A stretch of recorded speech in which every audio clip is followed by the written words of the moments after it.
Thank you for asking a very relevant question. In fact, last week we were in Rotterdam attending this World Energy Congress, and we had the opportunity to interact with the world leaders and the investors and the developers which had come for the development of green hydrogen and green ammonia. World over, the research and development is going on to bring down the cost of green hydrogen. Since it is very difficult there are safety related issues with regard to storage and transportation of green hydrogen. That's why industry has thought that it would be better to convert green hydrogen to green ammonia. It is easier to transport and store green ammonia. Right now, the cost of production of green hydrogen is coming around $5 to $6 per kg. This is the real technological challenge, and all the countries which are taking active participation in the energy transition world over, they are coming together, they talk about technological coalition which will attempt to break down the cost of production of green hydrogen to about $1 per kg. That is the target. Like you must have observed that when solar energy was introduced in the country, that time the tariff was as high as 16 rupees, 17 rupees per unit. Now you see the solar oil is the cheapest. It is costing only 2.5 rupees per unit. Similarly, when the scale of operation of green hydrogen and green ammonia increases, the cost will definitely come down. The improvement in electrolyzer technology will help in bringing down the cost, and we are quite hopeful. There are other green hydrogen and green ammonia projects in the pipeline which we are actively considering, and more of such green hydrogen and green ammonia projects are in the pipeline because what was this huge demand of green ammonia? A lot of, in fact, Secretary Power had led this delegation to World Energy Congress in Rotterdam. There they had deliberated that European countries, Germany, Italy, Sweden, they are all interested to import green ammonia from India. Similarly, interest has been shown by Japan. There are other countries who are willing. Now, Government of India has launched this green hydrogen mission, and I am quite sure that the entire ecosystem of green hydrogen and green ammonia will get a boost by the proactive policies being initiated by Ministry of Renewable Energy and as well as Ministry of Power, Government of India. Now coming to e-mobility related issue. So far we have sanctioned about 10,000 electric buses, and we are targeting to sanction about 50,000 electric buses along with the associated charging infrastructure. And these electric buses are coming in the metropolitan region, particularly those cities having population of more than 40 lakh actually. So we have already identified about 10-11 cities where these electric buses are going to become more prevalent. There we are planning to finance not only original equipment manufacturer OEMs but also the operators of electric buses. Now with regard to the coupon rate, क्या कुछ चीज़ें हुई है REC के दौरान, REC क्या कुछ कर रही है और जानना चाहते हैं कि क्या पहले आपने आपको इंट्रोड्यूस करी है और क्या कुछ आज का ये बहुत बहुत धन्यवाद आपका इस सवाल पूछने के लिए। मैं वीके सिंह हूँ, डायरेक्टर प्रोजेक्ट आरईसी में। जैसा आज हमने अपने रिजल्ट प्रस्तुत किए आप सभी लोगों के समक्ष, विगत वर्ष में 23-24 में आरईसी की परफॉर्मेंस कई मापदंडों पे बहुत अच्छी रही है। इस साल में, गए साल में हमने 3,58,000 करोड़ के सैंक्शन किए नए प्रोजेक्ट, और ये जो नए प्रोजेक्ट सैंक्शन किए हैं ये बहुत डिफरेंट सेक्टर्स में हैं।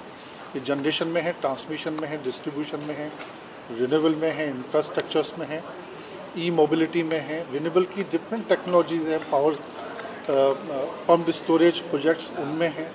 तो हमने वैरायटी ऑफ सेगमेंट में बहुत स्ट्रॉन्ग प्रोजेक्ट्स हम लोगों ने इस साल में सैंक्शन किए हैं। इसके साथ साथ हमारा डिस्बर्समेंट भी इस साल में हाईएस्ट एवर डिस्बर्समेंट गया है, और साथ ही जो प्रॉफिट है जो कि हमारे बिजनेस के साथ ही लिंक्ड है वो भी हाईएस्ट एवर है। 14,000 करोड़ के आसपास हम लोगों ने इस पूरे साल में प्रॉफिट किया। की हाईलाइट्स क्या है, क्या कुछ चीज़ें हैं अगर आप उसे मीडिया को बता सकें? की हाईलाइट है, मैं क्वार्टर ना बता के इसको सालाना का जो हमारा रिज़ल्ट है वो मैं बता देता हूँ। तो हमने टोटल सेंक्शन 3,58,000 किए और हमने टोटल डिसबर्समेंट 2,68,000 किए। दोनों ही अब तक के सर्वश्रेष्ठ हमारे नंबर हैं।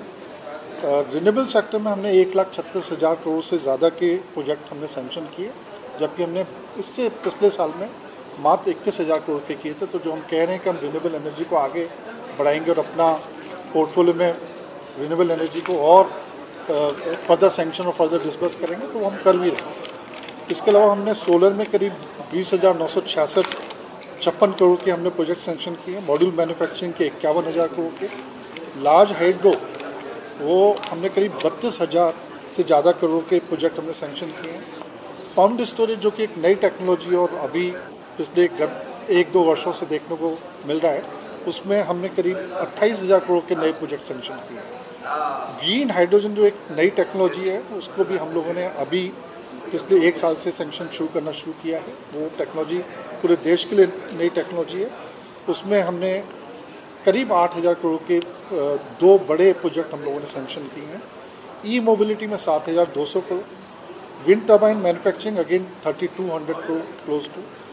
विंड में हमने करीब 3,500 करोड़ का नए प्रोजेक्ट सेंक्शन किए हैं और हाइब्रिड में करीब 10,000 करोड़ के प्रोजेक्ट सेंक्शन किए हैं। ये जो मैं प्रोजेक्ट बता रहा था आपको, ये लार्जली रिन्यूएबल एनर्जी से रिलेटेड है। इसके अलावा हमने थर्मल के भी प्रोजेक्ट किए हैं करीब 8,800 मेगावाट के, और ट्रांसमिशन और डिस्ट्रीब्यूशन के भी नंबर हमने आप लोगों के साथ में साझा किए हैं अपने प्रेजेंटेशन के थ्रू, जो कि हमारी साइट पे भी अब अवेलेबल है, वो आप देख सकते हैं। ग्रामीण क्षेत्र में कौन सा प्रोजेक्ट है और क्या कुछ प्रॉफिट है, बताना चाहिए? ग्रामीण क्षेत्र में पहले 2 मुहिम चली थी। पहले गाँवों का विद्युतीकरण जो कि कंप्लीट हो गया है, आज देश में हर एक गाँव में बिजली है। दूसरी मुहिम थी जिसमें हमने बोला था, भारत सरकार ने बोला था, मिनिस्ट्री ऑफ पावर ने बोला था कि हर घर बिजली, घर घर बिजली, और उसको सौभाग्य जो एक कार्यक्रम है उसके थ्रू हम हर घर तक लेके गए, और जितने विलिंग हाउस होल्ड थे लगभग 2.86 करोड़ जिनके घरों में बिजली नहीं थी, उनके घरों तक बिजली को पहुंचाया गया। तो ये दोनों काम गांव में हो चुके हैं। बट गांव में हम जानते हैं कि फिर और भी नए लोग होते हैं, नए घर बनते हैं, तो उनके लिए भी हम अभी RDSS में भी उनके घर के और गांव के जो रह गए, कोई छोटे छोटे मजरे टोले इस टाइप के जो रहे हैं, वहाँ पे भी विद्युत और विद्युत से रिलेटेड इंफ्रास्ट्रक्चर पहुँचाने का काम RDSS स्कीम में भी अभी कर रहे हैं। बड़ी जो प्रॉब्लम होती है गांव वाले क्षेत्र में, वो होती है पानी की, सिंचाई की। तो उस तरह कोई प्रोजेक्ट अगर बताना चाहें कोई, तो वो काफ़ी सारे प्रदेशों में जो एग्रीकल्चर के लिए जो पंप यूज़ होता है, उसकी जो बिजली है, काफ़ी स्टेट ने उसमें सब्सिडी दी हुई है, फ्री है। तो वहाँ पे बिजली की जो खपत है उसका कोई चार्ज नहीं लगता। ऐसे काफ़ी प्रदेश हैं। कुछ प्रदेश हैं जो बहुत कम चार्ज भी लगाते हैं, सब्सिडाइज रेट पर लगाते हैं, और किसान अधिकतर उन्हीं एग्रीकल्चर पंप को यूज़ करते हैं अपने खेतों की सिंचाई वगैरह के लिए। तो मैं कह सकता हूँ कि वो सिंचाई का पानी जो पंप वो कर रहे हैं, लगभग सारे ही प्रदेशों में वो या तो फ्री आ रहा है या तो बहुत सब्सिडाइज रेट पर। ट्रांसफार्मर में आपने जैसे पावर प्रोग्रेसिव और प्रॉस्पेरिटी का मोटो दिया है, इसके अलावा और दोबारा पूछिए। ट्रांसफार्मर में आपने जो पावर प्रोग्रेसिव और प्रॉस्पेरिटी का मोटो दिया है, प्रोग्राम दिया है, इसके अलावा और किन किन क्षेत्रों में काम है? हम ये स्लोगन हमारा नहीं, जो आप हमारे बोल रहे हैं, ये शायद हमारा स्लोगन नहीं है।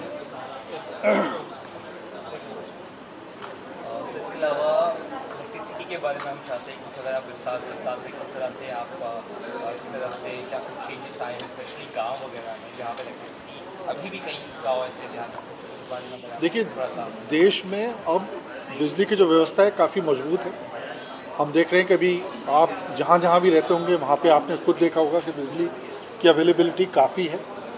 हम जो हमारी जानकारी है वो लगभग 23.5 पौने 24 घंटे बिजली अर्बन एरिया में आ रही है और लगभग 21 घंटे के आसपास गांव के एरिया में आ रही है। ये औसतन नंबर हैं। कुछ गांव में शायद कम भी आ रही होगी और कुछ गांव में 21 घंटे से ज़्यादा भी आ रही होगी। औसत जो है करीब लगभग 21 साढ़े 21 घंटे का बिजली आ रही है। तो बिजली की क्षेत्र में सारे ही यूटिलिटी ने, सारे ही प्रदेश के जो यूटिलिटी है, सब ने अच्छा काम किया है और उसका रिजल्ट हम आप देखते हैं कि आज बिजली की व्यवस्था बहुत सुदृढ़ हो गई है। बहुत अच्छी हो गई है, हर जगह बिजली मिल गई। इंफ्रा काफ़ी तेज़ी से बढ़ रहा है, हम देख रहे हैं पूरे इंडिया में इंफ्रास्ट्रक्चर काफ़ी तेज़ी से ग्रो हो रहा है, तो उस बारे में क्या लगा? तो उसमें अब देश की जब ग्रोथ होती है तो फिर बिजली सबसे बड़ा ड्राइवर है देश की ग्रोथ को करने के लिए। और उसमें जैसे जैसे ग्रोथ आगे बढ़ेगी बिजली की डिमांड भी आगे बढ़ेगी। और वो हमने देखना शुरू भी किया है, बिजली की डिमांड को बढ़ने की वजह से काफ़ी नए नए बड़े बड़े संयंत्र, जिनको हम बिजली घर बोलते हैं या पावर हाउस बोलते हैं, उनका निर्माण अभी तय किया गया है और काफ़ी निर्माणाधीन है, चल रहे हैं जिनके प्रोजेक्ट डेवलपमेंट में।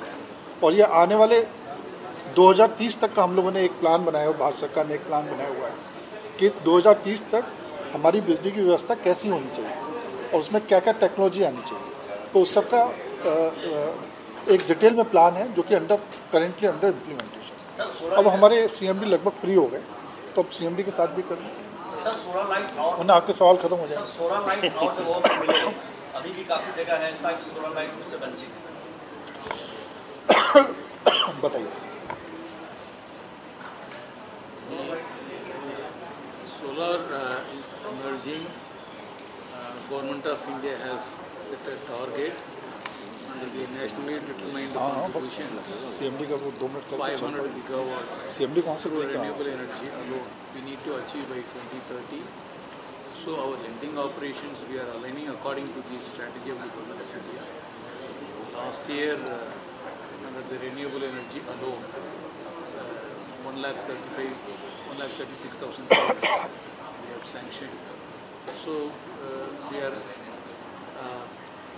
on a yearly basis, there will be an exponential growth, and this year our sanctioned target under renewable energy alone is 1,50,000 crores, which solar occupies a major chunk. Environmental एक बहुत बड़ा important climate change से environment एक बहुत बड़ा important factor है। Environment को देखते हुए कि नेक्स्ट को तो टाइम हो गया 4:30 देखते हुए कि ग्रीन चीज़ें ज़्यादा वो ना हो, और उसको देखकर आप लोग कैसे ग्रोथ या किस तरह से टारगेट कर रहे हैं कि एनवायरमेंट को ज़्यादा इम्पैक्ट ना पड़े, अगर उस बारे में अगर कुछ कहना चाहें आप लोग। सब भारत सरकार के जो टारगेट है 500 गीगावाट 2030 तक लगाना ही लगाना है, उनको 2070 तक नेट जीरो होना ही होना है। तो हम लोगों ने भी ग्रीन जो फंडिंग है उसके लिए हम लोग एग्रेसिवली आगे बढ़ रहे हैं और पिछले साल की ग्रोथ देखिए करीबन 500% हमने ज़्यादा सैंक्शन की है इस बार। तो ये मोमेंटम जारी रहेगा आगे, और जिस तरह से रिन्यूएबल्स के नए प्रोजेक्ट्स आएंगे हमारे पास, चाहे वो किसी भी सोर्स से आए, ग्रीन हाइड्रोजन आए और सोलर आए, विंड आए, हम लोग उसके लिए करेंगे प्रोजेक्ट्स फंडिंग। और REC कमिटेड है इन प्रोजेक्ट्स करने के लिए और हम लोग अच्छे रेट पर उनको फंड कर रहे हैं, मार्केट कॉम्पिटिटिव रेट्स हैं। तो हम लोग जो देश के लिए है उसमें पूरी तरह से इस क्षेत्र में योगदान करेंगे। तो हमने ये सोचा है कि हम रिन्यूएबल में ख़ास तौर से, आज रिन्यूएबल हमारा टोटल लोन बुक में 5% से भी कम है, बट हम इसको लगभग 30% तक लेके जाएंगे। तो वो तभी होगा जबकि हमारा फोकस रिन्यूएबल एनर्जी पे बना रहे। और अगर आप हमारे सैंक्शन और डिसबर्समेंट के नंबर देखें तो हमने फोकस बनाया हुआ 21,000 करोड़ जो हमने लास्ट टू लास्ट ईयर किया था, उसके कहने से 1,37,000 करोड़ हमने इस साल में किया है, गए साल में। तो इससे करके हम ये मानते हैं कि हमारी 2030 में जो लोन बुक है वो करीब 3 लाख करोड़ के आसपास तक पहुँचेगा केवल इन रिन्यूएबल है। वैसे डायरेक्टर प्रोजेक्ट्स ने सारी चीज़ें बताई दी हैं। तो इस साल में CMD को बोलो आ जाता है। इस साल में अगर हम देखें तो हमारे डिस्बर्समेंट भी और वर्षों के से बहुत ज़्यादा रही हैं। रेवेन्यू फ्रॉम ऑपरेशंस है वो 47,146 करोड़ रुपए है, जो पिछले साल में 39,208 करोड़ रुपए थी, और जो 20% ज़्यादा है। और टोटल इनकम भी है 47,000, और नेट इंटरेस्ट इनकम 16,167 करोड़ रुपए है, तो पिछले साल में 13,714 करोड़ रुपए थी, 18% ज़्यादा है। इससे नेट प्रॉफिट इस बार ऑल टाइम है ही है, जो आज तक कभी अचीव नहीं हुआ, 14,019 करोड़ रुपए है, जो पिछले साल में सिर्फ 11,055 करोड़ रुपए था, तो 27% की बढ़ोतरी हुई है। इससे टोटल कॉम्प्रिहेंसिव इनकम वो भी 15,063 करोड़ रुपए है, जो पिछले साल में 10,084 थी, जो कि 49% की बढ़ोतरी है। तो इसी तरह यील्ड जो है वो भी हमारी बढ़ी है और कॉस्ट ऑफ बोरिंग भी कम हुई है, जिससे कि स्प्रेड और निम भी कंपैरेटिवली मेंटेन रहे।